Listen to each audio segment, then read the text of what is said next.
India US tariff war. Paper খুললে, খবর দেখলে, ফেসবুক হোয়াটসঅ্যাপ খুললে সব জায়গায় এখন একটাই খবর, চারদিকে একটাই খবর, India USA tariff war, India USA tariff war. USA ইন্ডিয়ার উপর অ্যাডিশনাল ট্যারিফ চাপিয়ে দিয়েছে, ইন্ডিয়া তার পাল্টা ট্যারিফ ঘোষণা করেছে। But what is this? What is exactly a tariff, or what a tariff exactly is? What is tariff where? চারপাশে তো প্রচুর কথা হচ্ছে, প্রচুর, বাট জিনিসটা আমরা কি আসলে জানি? আজকে আমরা জানবো, আজকের ক্লাসে আমরা সেটা জানবো যে বেসিক্যালি যেটা চারপাশে খবর, সেই খবরটার গোড়াটা কি, খবরটা কেন, খবরটা কিভাবে, এবং আমরা আজকের খুব সহজ বাংলা ভাষায় ইন্ডিয়া ইউএস এর রিসেন্ট ট্যারিফ ওয়ার, যেটা নিয়ে খবরের শেষ একটা গরম হয়ে রয়েছে পরিস্থিতি, এবং ভারতের অর্থনীতির উপরে একটা বিপদ আচ্ছন্ন হওয়ার মতন বা আশঙ্কা করার মতন অবস্থায় চলে এসছে, সেই জিনিসটা আমরা সহজ করে বাংলা ভাষায় বুঝবো। ওকে, সো ওয়েলকাম টু সিএসডিজি।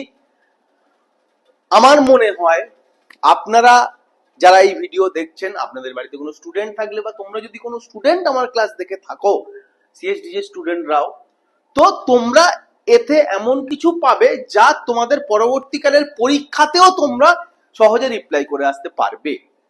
তো জেনারেল ক্লাস হিসেবেই আমি করছি, বাট এক্সাম মেটেরিয়াল হিসেবে কেউ যদি ইউজ করতে চাও এটাকে, ইউ ক্যান ডু ইজিলি। আমরা এই বিষয়টা বোঝবার জন্যে, বিষয়টাকে সহজভাবে জানবার জন্যে পুরো বিষয়টাকে বেশ কয়েকটা প্রশ্নে ভাগ করেছি।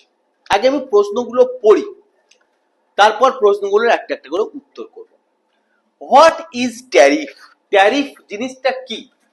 What is tariff on export? এক্সপোর্টের উপর ট্যারিফ, এই ব্যাপারটা কি? What are related terms? এর সাথে রিলেটেড টার্ম আর কি কি ইম্পর্টেন্ট, যেগুলো আমরা শুনে থাকি অথচ জেনে থাকি না বা মানে বুঝি না। হোয়াট, এই আমার জায়গা কম বলে হোয়াটটাকে আমি ডব্লিউএইচ করে লিখেছি। ওকে, হোয়াট ইজ রিসেন্ট ডিউয়েট? সম্প্রতি যে গন্ডগোলটা বা ঝামেলাটা হলো, ট্যারিফ ওয়ার যেটা বলা হচ্ছে ইন্ডিয়া ইউএসএ, সেটা আসলে কি, আসল ঘটনাটা কি? Which items India export two US? কোন কোন জিনিসগুলো ভারত ইউএসএ কে বা ইউএসএ তে এক্সপোর্ট করে বা রপ্তানি করে? Why USA did this? USA এরকম কেন করলো? যে ঘটনাটা হলো, যে যুদ্ধটা হলো, যে ইউএসএ নাকি একটা বিরাট ট্যারিফ চাপিয়ে দিয়েছে, যাই হোক, এটা আমরা ডিটেলে বুঝবো, বাট সেটা ইউএসএ কেন করলো, কারণ কি? এবং ইউএসএ তো এটা একদিনে করবে না, আচমকা করবে না, কোনো কিছু ঘটনা তো আচমকা ঘটে না। So next question is important and associated with it. Why India is not obeying USA? Bharat US এর কথা শুনছিল না কেন, যার জন্য ইউএস এর একটা ঘটনা ঘটালো? 4 questions are here, 7, 8, 9, 10, 11, 8, 9, 10, 11. What is the impact on India? এই যে ট্যারিফটা ইউএসএ বা ট্যারিফ ওয়ার চলছে, বা ইউএস এর ট্যারিফ চাপিয়ে দিয়েছে, তার প্রভাব ভারতে কেমন, কি, কোথায়? How India reacted? ইন্ডিয়া এই ঘটনাটার প্রতিক্রিয়া হিসেবে কি করলো? What India can do? India কি কি করতে পারে, শক্তির দিক থেকে, ক্ষমতার দিক থেকে? ভারত আমেরিকার তুলনামূলক কখনোই নয়। আমেরিকা অনেক শক্তিশালী, অনেক ক্ষমতাশালী একটা কান্ট্রি। তো ভারত কি করতে পারে? অ্যান্ড আদার ওপিনিয়ন, এছাড়া আর কি কি এটার সাথে যুক্ত মতবাদ বা কথাবার্তা গুরুত্বপূর্ণ আজ আমরা জানবো। ওকে, হোয়াট ইজ ট্যারিফ? ট্যারিফ কি, ট্যারিফ কাকে বলে? বেসিক্যালি ট্যারিফ যার বাংলা শুল্ক, কোথাও যার বাংলা শুল্ক, আসলে একটা কর বা ট্যাক্স। ওকে, এখন ট্যাক্স এই বিষয়টা বা এই ট্যাক্স জিনিসটার নানা জায়গায় ক্ষেত্র বিশেষে নানা রকম নাম হয়। কোথাও নাম হয় ডিউটি, কোথাও নাম হয় প্রসিডস, কোথাও নাম হয় ট্যাক্স। ওকে, সাধারণত সাধারণত কোনো মালপত্র, গুডস, এগুলোর ওপরে যে ট্যাক্সটা সেটাকে বলা হয় ট্যারিফ। এবং আরো সাধারণত বা কোথায় কোথায় প্রচলিত অর্থে ইম্পোর্টেড যে মালগুলো, অর্থাৎ কোনো মাল যখন বা কোনো বস্তু যখন একটা দেশ থেকে আরেকটা দেশের সীমানা পার করছে, তার উপরে চাপানো ট্যাক্সটাকে বলা হয় tariff. Clear? So what is tariff? এক দেশ থেকে আর এক দেশ যখন কোনো মাল রপ্তানি হচ্ছে, একটা দেশ পাঠাচ্ছে আর একটা দেশে, একটা দেশে অন্য একটা দেশের মাল ঢুকছে, সেই মালটার উপরে চাপানো tax tariff. What is tariff on export? Tariff on export বলতে ভারত আমেরিকার সাথে ব্যবসা করে, ভারত কিছু জিনিস আমেরিকায় রপ্তানি করে, আবার আমেরিকা কিছু জিনিস ভারতে পাঠায়, এরকম ভাবে ব্যবসা বাণিজ্য হয়। তো ভারত তার যে গুডস গুলো বা সার্ভিস গুলো যাই হোক, যেটা আমেরিকাতে রপ্তানি করছে বা এক্সপোর্ট করছে, তার উপরে আমেরিকা যে ট্যাক্সটা চাপিয়ে দিচ্ছে সেটাই হলো tariff on export. Clear? Question 3, what are the related terms? Related terms আমি একটু আগে তোমাদেরকে বললাম যে ট্যাক্সের অনেকগুলো নাম আছে, যেমন ট্যাক্স, যেমন প্রসিডস, যেমন ডিউটি, কোথাও শেষ, কোথাও ট্যারিফ। ঠিক তেমনি আরো একটা দুটো জিনিস আমরা এর সাথে শিখতে পারি, যেমন হচ্ছে যে ট্যারিফ, ট্যারিফ অন এক্সপোর্ট, এটাকে আমি ইম্পোর্ট ডিউটিও বলতে পারি।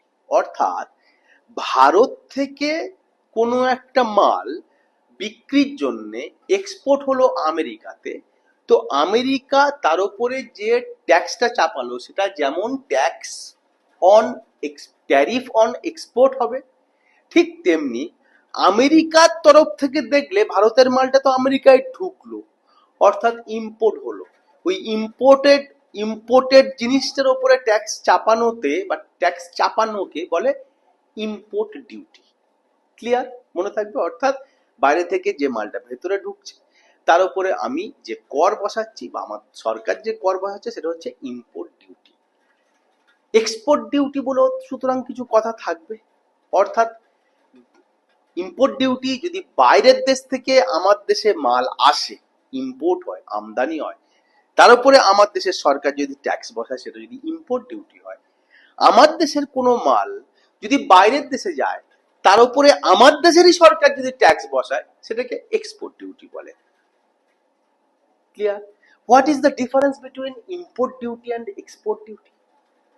ওকে, ইম্পোর্ট ডিউটি এক্সপোর্ট ডিউটির ডিফারেন্সটা আমরা এরকম ভাবে বুঝতে পারি যে ইম্পোর্ট ডিউটি এবং এক্সপোর্ট ডিউটি দুটোই আমার দেশের গভর্নমেন্টই চাপাতে পারে। তো ইন্ডিয়ার ক্ষেত্রে আমি এক্সাম্পল দিচ্ছি, ভারত সরকার দুটো ট্যাক্সই চাপাতে পারে, but import duty export duty মানে হচ্ছে যে জিনিস বা যে মাল, যে বস্তু বা যা বিক্রি হবে, সার্ভিস, গুডস অ্যান্ড সার্ভিস, যা বাইরে থেকে আসছে আমার দেশে ভারতবর্ষে, তার উপরে চাপানো কর ইম্পোর্ট, আমার এখান থেকে যেটা বেরিয়ে যাচ্ছে তার উপরে চাপানো ট্যাক্স এক্সপোর্ট ডিউটি। এখন কেন এক্সপোর্ট ডিউটি করা হবে? আমার দেশ থেকে বেরিয়ে যাওয়া মালেরও এক্সপোর্ট উপরে কর বসানোর দরকার বা ট্যাক্স বসানোর দরকার। আর রিলেটেড টার্ম কি আছে? আর রিলেটেড টার্ম হচ্ছে অ্যান্টি ডাম্পিং ডিউটি। ইম্পোর্ট ডিউটির মতোই কাছাকাছি মানের একটা ডিউটি বা ট্যাক্স হচ্ছে অ্যান্টি ডাম্পিং ডিউটি। এখন what is anti dumping duty একটু বোঝাই। ইম্পোর্ট ডিউটি আর অ্যান্টি ডাম্পিং ডিউটি খুব কাছাকাছি মানে হলো, তফাৎটা জানা দরকার। অ্যান্টি ডাম্পিং ডিউটি মানে ধরা যাক ভারত থেকে কিছু মাল আমেরিকায় রপ্তানি হচ্ছে। এখন ভারতের কোম্পানি এত সহজে, এত সস্তায় আমেরিকাতে সেই জিনিসটা রপ্তানি করছে যে আমেরিকার লোকাল বাজারে, লোকাল কোম্পানিতে সেটার যতটা দাম হওয়া উচিত তার চেয়েও আমরা সস্তা করে দিচ্ছি। সাধারণত আমরা কি বলে থাকি, এক্সপোর্ট কোয়ালিটির মাল মানে দাম বেশি, অর্থাৎ ভারত থেকে যেটা আমেরিকায় এক্সপোর্ট হচ্ছে সেই জিনিসটা বেশি দামে কেনা দরকার। সেটার এতই সস্তা দাম হয়ে গেছে যে লোকাল প্রোডাকশনের তুলনাতেও সস্তা হয়ে গেছে। একটা উদাহরণ দিই, ধরা যাক একটা কম্পিউটার। আমেরিকাতে একটা কম্পিউটারের দাম ধরা যাক 50,000 টাকা। ভারত এখান থেকে কম্পিউটার ওখানে গিয়ে বিক্রি করছে, রপ্তানি করছে, সেটার দাম 40,000। একই কোয়ালিটির কম্পিউটার, তাহলে লোকে ভারতের কম্পিউটার কিনবে, আমেরিকার কম্পিউটারটা কিনবে না। তার ফলে কি হবে? তার ফলে আমেরিকায় যে কম্পিউটার ব্যবসা, আমেরিকায় যে কম্পিউটার ব্যবসায়ী, তাদের ব্যবসা মার খেয়ে যাবে। সব বিক্রি ভারতের কম্পিউটার ওয়ালারা করে নেবে। সেই জন্যে আমেরিকা সরকার কি করবে, যে ভারত থেকে মাল গিয়ে যে ডাম্প করে দিল, যার ফলে আমেরিকার ব্যবসা মার খেয়ে গেল, সেই জন্য ভারতের এই ডাম্পিং এর উপর একটা অ্যান্টি ডাম্পিং ডিউটি চাপাবে। সেম জিনিস দেখো, সেম জিনিস হচ্ছে আমাদের ট্যারিফ বা import duty, tariff on tax বা ইম্পোর্ট ডিউটি। ইম্পোর্ট ডিউটিও ভারত থেকে মাল বাইরে গেলে, আমেরিকায় গেল, আমেরিকা তার উপরে ইম্পোর্ট ডিউটি চাপাচ্ছে। ভারত থেকে মাল এক্সপোর্ট হলো আমেরিকায়, আমেরিকা তার উপরে ইম্পোর্ট ডিউটি চাপাচ্ছে। ভারত থেকে মাল আমেরিকার যে বাজার দর তার তুলনায় সস্তা দরে বিক্রি হচ্ছে, আমেরিকা তার উপরে কি চাপাচ্ছে? অ্যান্টি ডাম্পিং ডিউটি চাপিয়ে দিচ্ছে। ক্লিয়ার? অ্যান্টি ডাম্পিং ডিউটি আর ইম্পোর্ট ডিউটির তফাৎ কি? তফাৎটা এইটুকু যে একটা দেশ সে অন্য সব দেশ থেকেই যে মাল ভেতরে আসছে, আমদানি হচ্ছে, তার উপরে ইম্পোর্ট ডিউটি চাপিয়ে দিতে পারে। বাট অ্যান্টি ডাম্পিং ডিউটি তখনই কোনো দেশ চাপায় কোনো বাইরে থেকে আসা মালের উপরে বা ইম্পোর্টেড গুডস এর উপরে, যদি দেখা যায় যে সেই ইম্পোর্টেড গুডসটা দেশি বাজারটাকে নষ্ট করে দিচ্ছে, দেশি ব্যবসায়ীদের চেয়েও কম দামে বিক্রি করছে। একদম case specific anti dumping duty চাপানো হয়। Question number 4, what is recent debate? গন্ডগোলটা কি হলো? যে রিসেন্ট যে ঘটনাটা ঘটলো, যেটা নিয়ে প্রচুর তর্ক বিতর্ক, চর্চা, সরগরম, আশঙ্কা ভরে গেছে, সেটা কি? সেইটা বোঝানোর আগে আমরা পরের কোশ্চেনটা একবার দেখি, সেটা এটা বোঝার পর এইটা বুঝতে বেশি সুবিধা হবে। Which items India export two US? Bharat আমেরিকাতে কি কি মাল বিক্রি করে, ভারত আমেরিকাতে কি কি রপ্তানি বা এক্সপোর্ট করে। ওকে, ভারত অনেক রকম জিনিস রপ্তানি করে বা এক্সপোর্ট করে, তার মধ্যে যেমন ধরা যাক ইলেকট্রনিক্স গুডস আছে, সেমিকন্ডাক্টর আছে, ওকে, কিছু ওষুধ আছে।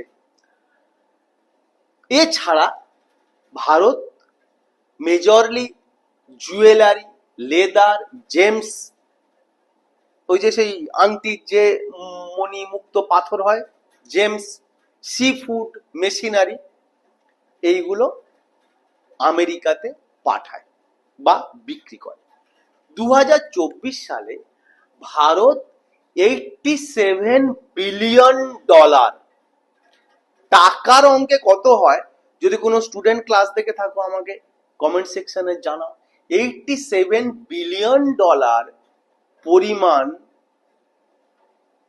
ডলারের বা টাকার অ্যামাউন্ট বা গুডস এক্সপোর্ট করেছে।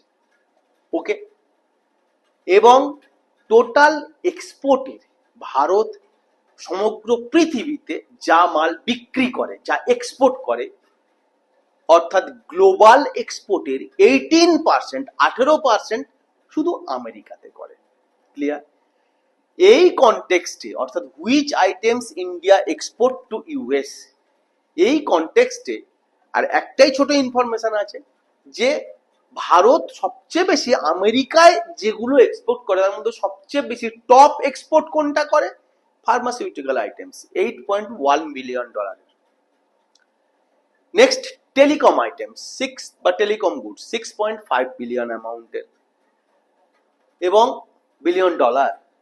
তারপরে স্টোনস, $5.3 বিলিয়ন অ্যামাউন্টের। ভারতের টপ 3 মোস্ট এক্সপোর্টেড গুডস বা items in America, not global, in America. Okay, now আমরা আসবো which is recent debate. Recent ডিবেটটা হচ্ছে শুরুতেই যেটা বলেছিলাম, যে ট্যারিফ অন ইম্পোর্টেড গুডস বা ইম্পোর্ট ডিউটি। ওকে, এই যে বিষয়টা, অর্থাৎ ভারত যে এক্সপোর্ট করে, ভারত যে মালগুলো আমেরিকায় বিক্রি করে, আমেরিকা সরকার তার উপরে কিছুটা ট্যাক্স বসায়। ওকে, এটা এতদিন ছিল 25%, সেইটা এবছরের আগস্ট মাস থেকে, ওকে, সেটা হয়ে গেছে 25% থেকে হয়ে গেছে 50%, ডবল। আমেরিকা কেবল ইন্ডিয়ার ওপরেই যে এরকম একটা অত্যাধিক ট্যাক্সের পরিমাণ বা ট্যারিফের পরিমাণ বা ইম্পোর্ট ডিউটির পরিমাণ বাড়িয়েছে তা না, সব দেশের ওপরেই আমেরিকা এটা বাড়িয়েছে, এমনকি বন্ধু দেশের ওপরেও বাড়িয়েছে। স্টিল ভারতের ক্ষেত্রে সবচেয়ে বেশি বাড়িয়েছে। ওকে, তো এই দুটো কারণ, বাড়ানোর পরিমাণটা এত বেশি, অন্যান্য দেশগুলোর তুলনায় ভারতের সবচেয়ে বেশি, এইটা খুব বিতর্ক, গন্ডগোল, ঝামেলা সৃষ্টি করেছে এবং কিছু আশঙ্কা সৃষ্টি করেছে। Why USA did this? America এটা করলো কেন? আমেরিকা এটা করলো কেন উত্তরে যাওয়ার আগে একটা কথা ইনফরমেশন হিসেবে জানিয়ে রাখি, যে আমেরিকা ভারত থেকে যত মাল এক্সপোর্টেড হয় আমেরিকায়, সবগুলোর ওপরে যেই 50% ট্যারিফ লাগিয়ে দিয়েছে তা না, কিছু কিছু আইটেম এক্সামশন দিয়ে রেখেছে বা ছাড় দিয়ে রেখেছে। তার মধ্যে ধরে নেওয়া যেতে পারে সেমিকন্ডাক্টর গুডস আছে, ফার্মাসিউটিক্যাল কিছু গুডস আছে, ওকে, যেগুলো ছাড় দিয়ে রেখেছে। সবগুলোর ওপরে এরকম 50% ট্যাক্স কিন্তু বসায়নি। ওকে, নেক্সট আমরা পড়বো কোন কোশ্চেনটা, why USA did this. US এর এইটা করার দুটো কারণ। ইউএস এর ভারতের সাথে করার কারণ যেটা, সেটা হচ্ছে যে ভারত রাশিয়া থেকে তেল কেনে, ক্রুড পেট্রোলিয়াম অয়েল, যেটা ইউএসএ অনেকদিন ধরে বারণ করছে। ইউএস এর বারণ করার কারণ কি? বারণের কারণ হলো যে ইউএস এর বক্তব্য, ভারত যে রাশিয়া থেকে তেল কিনছে, তো ভারত রাশিয়াকে পয়সা দিচ্ছে, রাশিয়া ভারতের থেকে পয়সা পেয়েই না তবে তেল বিক্রি করে ভারতকে, সেই পয়সায় রাশিয়া ইউক্রেনের সাথে যুদ্ধ করে, অর্থাৎ ভারত ইনডাইরেক্টলি রাশিয়া ইউক্রেনের ওয়ারে রাশিয়াকে ফান্ডিং করে। এখন এই যুদ্ধটা পরিপ্রেক্ষিতে আমেরিকার যে স্ট্যান্ড, সেটা রাশিয়ার বিরুদ্ধে, তাই সে রাশিয়ার মিত্রতার কারণে বা রাশিয়ার সাথে এই বৈষয়িক বেচা কেনার কারণে ভারতের উপর ট্যারিফ চাপিয়ে দিয়েছে। এটা ভারতের উপরে চাপানো ট্যারিফের একটা কারণ, আমেরিকা এরকম করলো। দ্বিতীয় কারণ কি, সমস্ত বাকি কান্ট্রিগুলোর ওপরেও ট্যারিফ চাপানোর আমেরিকার কারণ হচ্ছে, আমেরিকা ফার্স্ট বলে আমেরিকা রিসেন্ট একটা পলিসি নিয়েছে ডোনাল্ড ট্রাম্প গভর্নমেন্ট আসার পর থেকে, বা ডোনাল্ড ট্রাম্প গভর্নমেন্টে আসার পর থেকে। সেটা পলিসিটা হচ্ছে যে আমেরিকা ফার্স্ট বা MAGA policy, make America great again, MAGA, যার ফলে আমেরিকা সকলের ওপরে উঠতে চাইছে, সকলকে একেবারে নিষ্কাশ, মানে একেবারে স্কুইজ করে দিচ্ছে, ঠিক আছে, করে দিয়ে সকলের থেকেই। এটা নতুন না, এটা একটা পুরনো পলিসি। এটা আমেরিকার প্রাধান্য পাওয়ার জন্য, আমেরিকাকে শক্তিশালী করা এবং প্রতিষ্ঠিত করার জন্য এই পলিসি আমেরিকা বরাবরই ব্যবহার করে থাকে। Clear? Question next, why India is not ওবেইং USA? America ভারতকে বারণ করছে যে তুমি রাশিয়া থেকে তেল কিনো না, রাশিয়াকে তেল কেনা পয়সা দিও না, তারপরেও কেন ভারত রাশিয়া থেকে তেল কিনছে? ভারত রাশিয়া থেকে তেল কিনছে বা আমেরিকার কথা কেন শুনছে না? তার কিছু কারণ আছে। প্রথম কারণ হচ্ছে যে ভারত রাশিয়ার অবস্থান দেখো খুব কাছাকাছি, রাশিয়া থেকে ভারতের তেল আনা এবং তার খরচ কম পড়বে, এটা নাম্বার ওয়ান। দু নাম্বার, রাশিয়ার অপেক্ষাকৃত কম, অপেক্ষাকৃত বা বলা যায় বাজার চলতি দামে বা সঠিক দামেই তেল বিক্রি করে, এক্সেসিভ তেলের দাম নেয় না। তিন নাম্বার কি, তিন নাম্বার, যখন টালমাটাল অবস্থা হয়, যখন বিশ্বে কোনো গন্ডগোল হয়, পরিস্থিতি, রাজনৈতিক পরিস্থিতি, জিও পলিটিক্যাল ইস্যু থাকে, কোথাও কোনো ঝামেলা হয়, করোনার সময়, সব অবস্থাতেই কিন্তু রাশিয়া ভারতবর্ষকে তেল সাপ্লাই করে। এবং ভারতের বলা যায় 141 কোটি লোকের জন্য energy security first issue, first priority. ভারতের তেল লাগবেই, অর্থাৎ ভারতকে কিনতে হবে। তো ভারত সবসময় যার কাছ থেকে সারা বছর পাওয়া যায়, যার কাছ থেকে অ্যাফোর্ডেবল প্রাইসে পাওয়া যায়, যার কাছ থেকে কম ঝামেলায় পাওয়া যায়, তার কাছ থেকে তেল কিনবে। এটা একটা কারণ। দ্বিতীয় কারণ কি? দ্বিতীয় কারণ, ভারত একটা সভরেন বা সার্বভৌম কান্ট্রি বা দেশ। ভারতের খুশি যার ইচ্ছা তার কাছ থেকে তেল কেনা। ভারত এর কাছ থেকে কিনবে, বির কাছ থেকে কিনবে, রাশিয়ার কাছ থেকে কিনবে, কি আর্মেনিয়ার কাছ থেকে কিনবে, সেটা ভারত সিদ্ধান্ত নেবে, আমেরিকা নয়। তো এই কারণে ভারত আমেরিকার কথা শুনবে না। ক্লিয়ার? নেক্সট আমরা আসবো কি, what is the impact on India. এই যে 50% বাড়িয়ে দিল ইম্পোর্ট ডিউটি হিসেবে, ট্যারিফ অন এক্সপোর্ট, তার পরিণতি কি, তার রেজাল্ট কি, কেন এটা ভয়ের বা আশঙ্কার এবং যার থেকে জন্মানো বিতর্কের কারণ, আসল কারণ কি কি ঘটবে। 25% ট্যারিফ ছিল, 50% যদি ট্যারিফ করা হয় তার ফলে কি হবে, সোজা মাথায় ভাববো, সোজা বুদ্ধিতে ভাববো। আমার একটা কম্পিউটার ইন্ডিয়া থেকে আমেরিকায় বিক্রি করতে গেলে আগে ধরা যাক সেটার দাম হতো উদাহরণ হিসেবে 50,000 টাকা। ওকে, এখন 50,000 টাকা যে দামটা হতো তার মধ্যে ট্যাক্স তো গভর্নমেন্টকে দিয়ে, আমেরিকা গভর্নমেন্টকে দিয়ে বিক্রি করতে হতো। ধরা যাক সেই দামটা অ্যাকচুয়ালি কম কম কম্পিউটারের তৈরির দাম ছিল 40,000 টাকা, ধরা যাক, বোঝানোর সুবিধের জন্য বলছি। আর সরকারকে দিতে হতো 10,000 টাকা, টোটাল দাম কত, 50,000 টাকা। এখন সরকারকে দিতে হবে কত, 20,000 টাকা। দাম কত, কম্পিউটারটার দাম ছিল কত, 40, হয়ে যাবে কত, 60,000 টাকা। অর্থাৎ এক্সপোর্টেড গুডসটা যেটা ভারত থেকে আমেরিকায় বিক্রি হচ্ছিল সেটার দামটা অনেকটা বেড়ে যাবে। ট্যাক্সটা ডবল হয়ে গেছে, 25% ছিল 50%, বা ট্যারিফটা ডবল হয়ে গেছে, 50% হয়ে গেছে।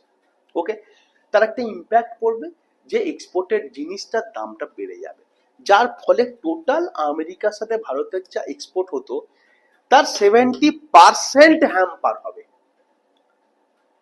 ওকে, নেক্সট, এই যে জিনিসটা দাম বেড়ে গেল, এক্সপোর্টেড গুডসটার দাম বেড়ে গেল, সেই বর্ধিত দামটা অলমোস্ট কতটা জানো, অলমোস্ট আমাদের জিডিপির 1%-এর দামের মতন সেই এক্সট্রা খরচটা। ওকে, নেক্সট একটা জিনিস দেখো, ধরা যাক ভারতের প্রোডাক্টটা আমেরিকার গভর্নমেন্ট এক্সট্রা ট্যারিফ চাপিয়ে দাম বাড়িয়ে দিল। আগে একটা বাংলাদেশি বা একটা ভিয়েতনামের কম্পিউটারের দাম ছিল 45,000 টাকা কি 55,000 টাকা, ভারতের কম্পিউটারের দাম ছিল 50,000 টাকা, ভিয়েতনামের কোম্পানির দাম ছিল 55,000 টাকা। একই মানের কোম্পানি, লোক ভারতের একই মানের কম্পিউটার, লোক ভারতেরটা কিনবে। আজকে সেই 55,000 টাকা ভিয়েতনামের দামটা আছে কি, সেটা হয়তো বেড়ে হয়ে গেছে 56,000 টাকা, ভারতেরটা হয়ে গেছে 60,000 টাকা। আমেরিকানরা কোনটা কিনবে, ভিয়েতনামেরটা কিনবে। অর্থাৎ গ্লোবাল কম্পিটিটিভনেস থেকে আমরা পিছিয়ে গেলাম। একই প্রোডাক্ট অন্য দেশের লোকেরা অন্য দেশ বেশি পরিমাণে এক্সপোর্ট করবে এবং তাদেরটা বিক্রি হবে, আমাদেরটা বিক্রি হবে না। ক্লিয়ার? নেক্সট কি হবে, একটা জিনিস খেয়াল করেছো কি জানি না, যে যে জিনিসগুলোর উপরে আমেরিকা মেনলি হাইক 50% করে দিয়েছে ট্যারিফটা, সেই জিনিসগুলো দেখো লেদার, সেটা জেমস জুয়েলারি। ওকে, অর্থাৎ সেই বিজনেসগুলো যেগুলো লেবার ইন্টেন্সিভ, যেগুলোকে আমরা এখানটায় সানরাইজ বিজনেস বলে থাকি, যা অনেক বেশি পরিমাণে মানুষকে কাজে নিযুক্ত করে। ওকে, তো সফটওয়্যার বিজনেস না, যেখানে অল্প মানুষ অনেক বেশি প্রোডাকশন, এখানে বেশি লোক এইসব কাজগুলোতে তাদের জীবন জীবিকা নির্বাহ করে। তো সেই কাজগুলো যদি হ্যাম্পার হয় তাহলে মানুষের চাকরি চলে যাবে। এবং এই কাজগুলোকে, এই বিজনেসগুলোকে কি বলে, MSME, medium small micro enterprise. এমএসএমইর উপর কয়েকদিন আগে মিসলেনিয়াসে পিএসসি তে একটা কোশ্চেন এসেছিল, এই কারণে, এই কনটেক্সটে কোশ্চেনটা তৈরি হয়েছিল। ওকে, সো এমএসএমই যে বিজনেস ক্লাইমেট ইন্ডিয়াতে রয়েছে সেটা প্রচুর পরিমাণে ধাক্কা খাবে, ওকে, এই ট্যারিফটা বেড়ে যাওয়ার জন্য। এবং যার ফলে ছোট ছোট মাঝারি মানের বিজনেসগুলো যেগুলো আগে এক্সপোর্ট করতো এই কম্পিটিশন থেকে পিছিয়ে যাওয়ার ফলে বন্ধ হয়ে যাবে। প্রচুর মানুষ কাজ হারাবে, আনএমপ্লয়মেন্ট জেনারেশন হবে এবং একটা ট্রেড ডেফিসিট হবে। আগে আমেরিকার সাথে ভারতের ব্যবসা এরকম হতো যে ভারত আমেরিকাকে 50 টাকার মাল বিক্রি করছে, আমেরিকা ভারতকে 40 টাকার মাল বিক্রি করছে। ভারত আমেরিকার টোটাল বিক্রি বাঁটোয়ারা থেকে ভারত 10 টাকায় এগিয়ে আছে। এখন সেটা হয়ে যাবে কি, ভারত পিছিয়ে যাবে, ট্রেড ডেফিসিট হয়ে যাবে। আগে ইন্ডিয়া ট্রেড সারপ্লাসে থাকতো এক্সপোর্ট ভালো করার জন্য, এখন ট্যারিফ বেশি বলে ইন্ডিয়া ডেফিসিট হয়ে যাবে। আমরা 9 নম্বর কোশ্চেন বলবো, হাউ ইন্ডিয়া রিয়াক্টেড। ভারত এই ঘটনাটার কেমন রিয়াকশন, প্রতিক্রিয়া দেখিয়েছে আমেরিকার এই আচমকা এরকম আচরণে। ওকে, সো ভারত রিয়াকশন দেখাবে, ভারতের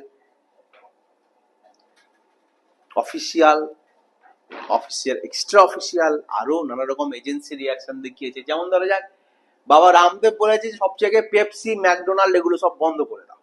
ওকে, এখন দেখো অনেক জায়গা থেকে কথা হচ্ছে, ভারত সরকার ভাবছে যে আমেরিকা ভারতকে যেটা সবচেয়ে বেশি এক্সপোর্ট করে, আমরা তো তখন ভারত এক্সপোর্ট করে সেই গল্পটা বুঝছিলাম। আমেরিকা যেটা এক্সপোর্ট করে সেটা হচ্ছে আর্মস অ্যান্ড অ্যামুনিশনস, যুদ্ধাস্ত্র। ভারত খুব বড় রকমের একটা আমেরিকার সাথে আর্মস এর ডিলস করে। ওকে, প্রচুর পরিমাণ, আমাদের জিডিপির সবচেয়ে বেশি পরিমাণ টাকা তো শুধু ডিফেন্স ইকুইপমেন্ট প্রকিওর করতে চলে যায়, অর্থাৎ যুদ্ধাস্ত্র সরঞ্জাম কিনতে। তো ভারত সেই চুক্তিটা আমেরিকার সাথে যেটা কেনবার আছে সেইটা কিনবে কি না, ভারত কি সেটা নতুন করে ভাববে, ভারত সেই চুক্তিটা অলরেডি থামিয়ে দিয়েছে, এরকম কিছু স্টেপ নিতে পারে বা ভারত সেরকম স্টেপ নেওয়ার কথা ভাবছে। ওকে, যে ঠিক আছে তোমরা এরকম করেছো তো আমাদের তরফ থেকেও কিছু করতে হবে। ওকে, তোমরা আমাদের মাল বিক্রির সময় তোমরা এক্সট্রা 50% ট্যারিফ চাপিয়ে দিচ্ছ, তোমাদের মাল বিক্রির সময় আমরা কিছু একটা ব্যবস্থা নেব। কোয়াড, ভারত কোয়াড্রিল্যাটারাল যে ডায়ালগ, ভারত, অস্ট্রেলিয়া, আমেরিকা এবং জাপান মিলে কথা হচ্ছে, একটা দল তৈরি করার চেষ্টা হচ্ছে। ওকে, চায়নাকে কাউন্টার করার জন্য। সেই দলের যে বন্ধুত্ব, সেই দলের যে সম্প্রীতি, সেই দলের যে ইন্সপিরেশন, সেটাকে আঘাত করবে। তো এই জায়গাটায় ভারত আমেরিকাকে বোঝানোর চেষ্টা করছে যে কোয়াড টিমটার উপরে কিন্তু এর ইম্প্যাক্ট পড়বে। ইন্ডো প্যাসিফিক রিজিয়নে স্টেবিলিটি বজায় রাখার জন্য ভারতের সাথে আমেরিকার পার্টনারশিপটা একটা স্ট্র্যাটেজিক পার্টনারশিপ, সেইটাও বিঘ্নিত হবে। ভারত এটা আমেরিকাকে বোঝানোর চেষ্টা করছে যদি আমেরিকা এইরকম একটা উল্টো পাল্টা ইররেশনাল একটা ট্যারিফ চাপিয়ে দেয় ভারতের উপরে। ক্লিয়ার? নেক্সট আমরা কি বলবো, what India can do, India কি করতে পারে। এগুলো তো ইন্ডিয়ার রিয়াকশন, ইন্ডিয়া কি করতে পারে, কেননা এটা জিনিসটার ইম্প্যাক্ট লম্বা বড়। ইন্ডিয়া যেটা করতে পারে যে ডাইভার্সিফাই বিজনেস। তুমি 10টা দোকানে মাল বেচো, মাল সাপ্লাই করো, 10টা পাড়ায় তুমি তোমার জিনিস বিক্রি করো, ডেলিভারি করো। একটা পাড়াতে তোমাকে বন্ধ করে দেওয়া হলো, তুমি কি করবে? তোমার মালগুলো সেই পাড়ায় যেগুলো বিক্রি করতে, বাকি 9টা পাড়ায় বিক্রি করবে, আরো 10টা নতুন পাড়ায় যাবে। সো ইন্ডিয়ার যে বিজনেস সেটা ইন্ডিয়া ডাইভার্সিফাই করুক, আমেরিকাকে সেইটা না দিয়ে অন্যান্য দেশে বিক্রি করবে, এক্সপোর্ট সার্ভিস করবে। গুডস এর বদলে ইন্ডিয়ার যেটা মেন শক্তির জায়গা, সার্ভিস এক্সপোর্ট করা। ওকে, ইন্ডিয়া সেইটার উপরে এমফাসাইজ করবে, গুডস এর বদলে সার্ভিস এক্সপোর্ট করবে। ওকে, নেক্সট কিছু এক্সপার্ট যেমন কৌশিক বসু বলছেন যে ভারত মেক্সিকো, কানাডা এদের সাথে বেশি পরিমাণে বন্ধুত্ব করুক। তাতে ভারতের মেক্সিকো, কানাডার সাথে বন্ধুত্ব করার টার্মটা বুঝছো, মানে ধরা যাক আমেরিকা ভারতকে বাদ দিয়ে চায়না বা শ্রীলঙ্কা বা পাকিস্তানের সাথে ভাব করছে, ঠিক তেমনি দেখো মেক্সিকো, কানাডা এগুলো সব আমেরিকার প্রতিবেশী দেশ, ভারত তাদের সাথে রিলেশন তৈরি করুক, তাতে আমেরিকা কাউন্টার থাকবে। কিছু এক্সপার্ট যেমন শশী থারুর কি বলছেন যে ভারত তার ব্যবসাটা আমেরিকা, ইউরোপ এরকম জায়গায় ছড়িয়ে দিক, সেই একই রকম কনসেপ্ট, ডাইভার্সিফাই অফ বিজনেস। ওকে, কিছু অন্য লোকেদের ওপিনিয়ন আমি নেব, অন্য ওপিনিয়ন লোকেদের ইনস্টিটিউশন তারা কি বলছে। কোন কোন এক্সপার্ট বলছে যে ভারতের উচিত বেশি পরিমাণে আরো বেশি পরিমাণে চায়না এবং রাশিয়ার সাথে সম্বন্ধ তৈরি করা, যেটা অলরেডি ভারত এগিয়েও গেছে।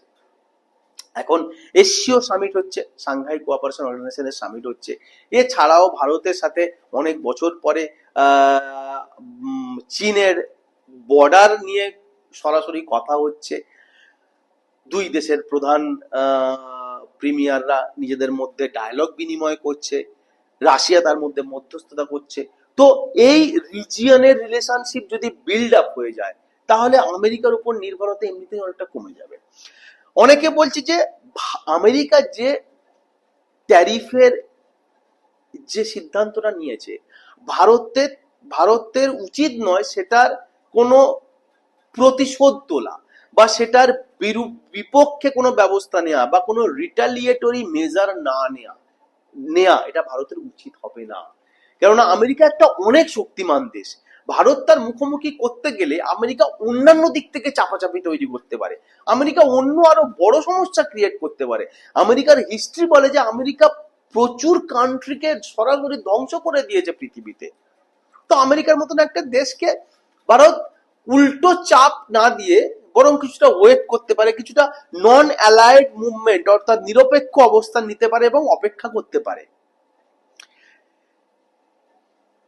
আমেরিকার সাথে ভারত আবার ডায়লগ, আবার ডিসকাশন, এই ব্যাপারগুলো যেতে পারে কিছু উল্টো পাল্টা মেজার না নিয়ে।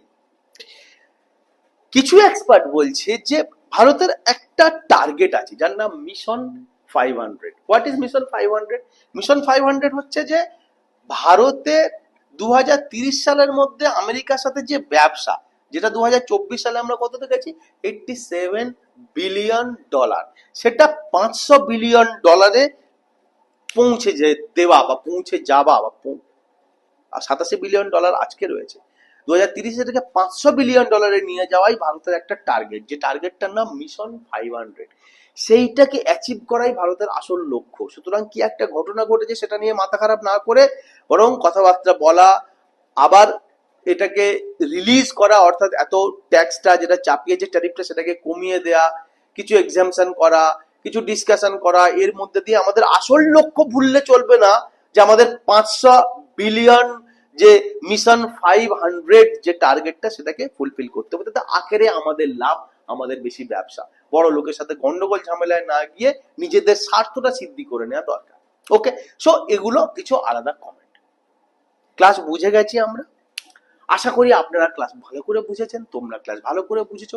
কমেন্ট সেকশনে জানাও কোন অংশটা তোমার সবচেয়ে ভালো লেগেছে, কোন জায়গাটা তোমার সবচেয়ে ভালো লেগেছে, কোন জায়গাটা বুঝতে পারোনি।